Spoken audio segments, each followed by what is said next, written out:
Hello दोस्तों, आज हम बताएंगे आपको गौतम बुद्ध और ब्रह्मचर्य का सच्चा अर्थ बताए गए। इससे पहले मेरा चैनल सब्सक्राइब, लाइक, शेयर कर देना दोस्तों। बिलासपुर के निकट एक छोटे से गांव में, जहां हरे भरे वन और शांत नदियां बहती थीं, वहां एक युवा ब्राह्मण रहता था। उसका नाम आदित्य था। उसने वेदों और शास्त्रों का गहरा अध्ययन किया था और अब वह गौतम बुद्ध से मिलकर ब्रह्मचर्य का वास्तविक अर्थ जानना चाहता था। गौतम बुद्ध से मिलन। एक दिन जब गौतम बुद्ध अपने शिष्यों के साथ बिलासपुर के पास विहार कर रहे थे, तब आदित्य उनके पास पहुंचा। वह बुद्ध को प्रणाम करके बोला, हे तथागत, मैंने सुना है कि आप ब्रह्मचर्य का पालन करते हैं और दूसरों को भी इसकी शिक्षा देते हैं। परंतु क्या ब्रह्मचर्य का अर्थ केवल स्त्रियों से दूर रहना है, या इसका कोई गहरा अर्थ भी है? बुद्ध ने उसकी ओर देखा और मुस्कुराए। उन्होंने एक वृक्ष की ओर संकेत करते हुए कहा, इस वृक्ष को देखो, ये धूप और वर्षा सहता है, परंतु अपनी छाया और फल सभी को समान रूप से देता है।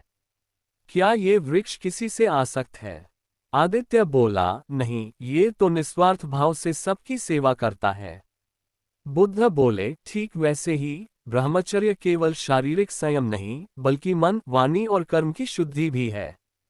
जो व्यक्ति मोह, वासना और इच्छाओं से मुक्त होकर संसार में रहता है, वही सच्चा ब्रह्मचारी है।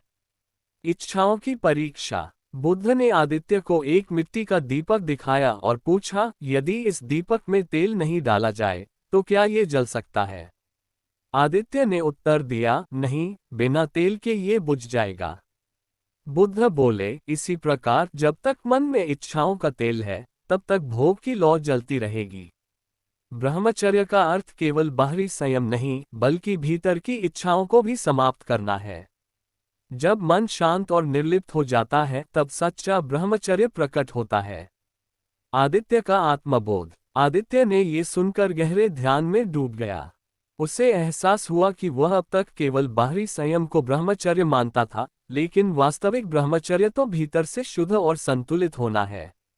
उसने बुद्ध के चरणों में सिर झुका दिया और कहा, हे बुद्ध, आपने मेरी आंखें खोल दी। अब मैं केवल बाहरी नियमों का पालन नहीं करूंगा, बल्कि अपने मन को भी वासनाओं से मुक्त करने का प्रयास करूंगा। बुद्ध ने उसे आशीर्वाद दिया और कहा, स्मरण रहे, ब्रह्मचर्य केवल त्याग नहीं, बल्कि आत्मज्ञान और संतुलन का मार्ग है। जो स्वयं पर विजय प्राप्त कर लेता है, वही सच्चा ब्रह्मचारी होता है। शिक्षा। ब्रह्मचर्य केवल बाहरी संयम नहीं, बल्कि मन, वाणी और कर्म की शुद्धि का मार्ग है। इच्छाओं पर नियंत्रण और आत्मसंतुलन ही सच्चे ब्रह्मचर्य की पहचान है। अगर आपको यह वीडियो पसंद आया तो इसे लाइक करें, शेयर करें और चैनल को सब्सक्राइब करें।